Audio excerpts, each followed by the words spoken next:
Hello class, welcome to our example questions dealing with section 5.3.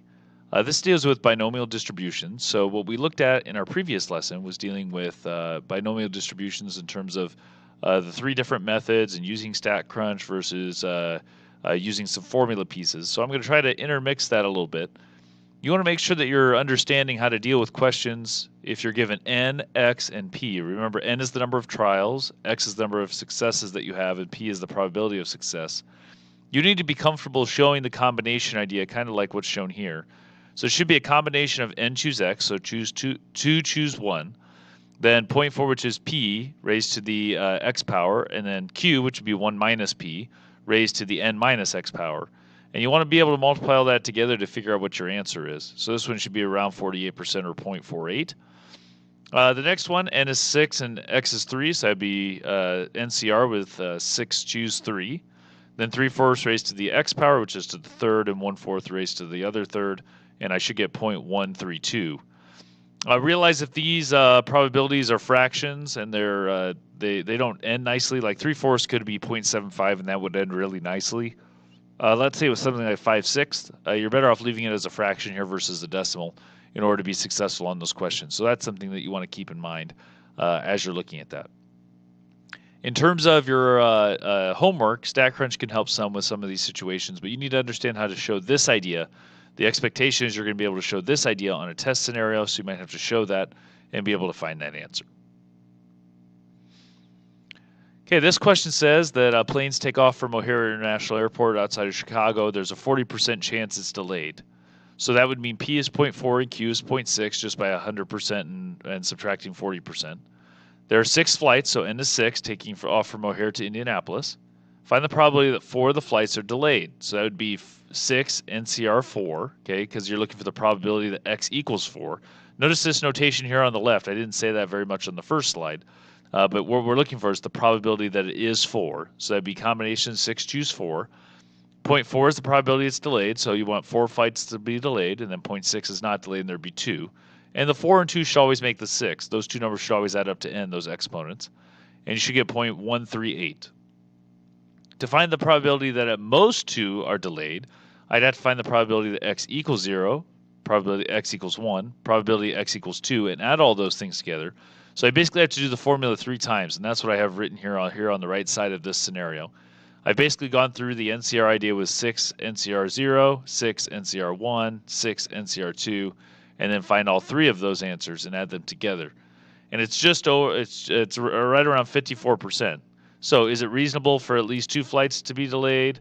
Yeah, it's probably pretty likely. If it was unreasonable or unusual, it would be less than 5%. 5% is going to be our guideline mainly as we go through these scenarios. So yeah, it's reasonable that at most 2 flights are delayed because the probability is over 50%. It's also higher than 0.05 or 5%. If you want the probability of at least 6 flights delayed, okay, so that would be probability you find x equals 5 and x equals 6. So that'd be 6 NCR 5 and then 0.4 to the 5th, 0.6 to the 1st, and then do the same thing with 6 here. This number here should be a 6. Sorry about that. I didn't realize that as I was going through. So this should be 6 NCR 6. And then the total, when you add all that up, should be 0.041. That probability is less than 5%. So is it reasonable at least 5 flights are delayed? No, that would be very unusual. There's only a 40% chance that any flight's delayed. So when I add up those two numbers, I get less than 5%. And so that would be an unusual situation compared to the last one, which would be a normal or reasonable situation. This one is a not equal to, so McDonald's has a recognition rate of 95%. So what that means is if I show the McDonald's logo, 95% of people recognized it. If an executive wants to sample 15 people, find the probability exactly 11 do recognize it, and then find the probability that 11 don't recognize it. So I just focused on the don't recognize, and that it's not 11. And so that would be everyone but that group. And so if you want just the 11, it would just be everything but this 1 minus piece. So find the probability x equals 11. That'd be 15 NCR 11, okay, combination, because I want 11 out of the 15. 0.95 raised to the 11th, 0.05 raised to the 4th, because that should add to 15 for the exponent. and 1 minus 0.005 should be 0.995. So this idea is similar to when we did probability before. When you wanted like at least 1, you just did the probability of 0 and subtracted it out. That same idea can be used here. Again, you have to be able to explain some of these things because when it comes to a test, you're going to have to write some of those things out. And we're going to focus in on just the formula idea with the combination because that's the one that's easiest to find for everyone, regardless of the situation. So you're going to have to be able to show that idea in order to be successful on a test. This has 10 pea pods, so n is 10, and we're looking for yellow-green, so there's a 75% probability that it's a green pod. Okay, so this is the idea of the at least one that we just talked about. Okay, of the 10 offspring, find the probability that at least one is green. So it's easier just to find the probability that none are green and do 1 minus that.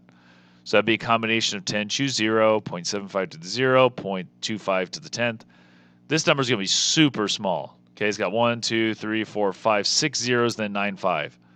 When we look at tables later on, most tables go to about 3 decimal places. And if you notice there's a 0 plus in your table, and we're going to need that later on. If you see 0 plus, it doesn't mean it's impossible. It's just extremely unlikely. Okay, so that means if you round this to 3 places, it's going to show 0. But it does have a chance. It's just really, really small. So just keep that in mind. And this basically is almost 100%, 99.999, etc. Percentage, because if it's got a 75% chance to be green, of the 10, at least one being green is going to be pretty likely. And so that's why it's such a high percentage or decimal at this point in order to figure out if there's going to be at least one green pod. The next one says 20% of the population, so P equals 0.2. That means Q equals 0.8. Just do 1 minus the P value, or the probability to figure that out. And then watch or attend the Indy 500. 15 people are randomly selected. That's N. Find the probability at least 7 attended or watched the race. So that would be X. Okay, I'm looking for basically at least 7 means I want probability X greater than or equal to 7. The problem with that idea is this would have to be similarly done to like this scenario. So I'd have to do like a bunch of them and add them together. So this question is much more challenging because I'd have to find the probability that X equals 7, then 8, then 9, then 10, then 11, then 12, then 13, then 14, then 15. I would have to do this 9 times in order to figure out this answer. That's going to take a lot of work if you have to do this idea similar to this one with the flight being delayed. You'd have to do that 9 times. I'm telling you on a test scenario right now because if we're going to focus on this formula idea, I'm not going to ask you one that could do more than maybe 3, like maybe this one, with the at least or at most 2 flights delayed. So for this scenario, what we're looking at is how to use StatCrunch. Okay, so StatCrunch can be used with the stat calculator binomial idea. You should be able to type in N, P, and X. But for the X part, you just plug in. It should look like this.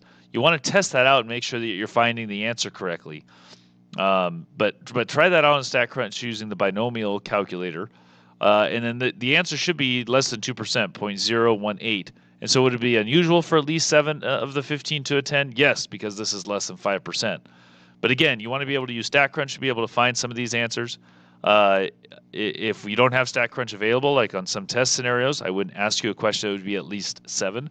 I could ask you something like at least 14, because then you would just have to go through the process twice, maybe like this question, where you have to find the formula 2 times and plug it into your calculator.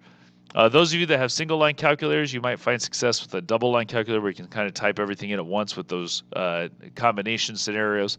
So that might be something to think about as well as you're looking at those questions.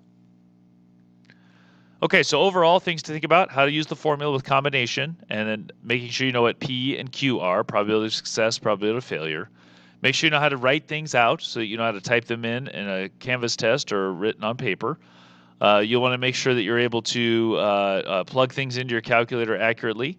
You need to be able to use StatCrunch in order to find some answers on your homework. And you want to make sure that you work ahead on that so you're not stuck on the last day trying to figure out how to use StatCrunch in order to be successful on some of those questions. Have a good day, everyone.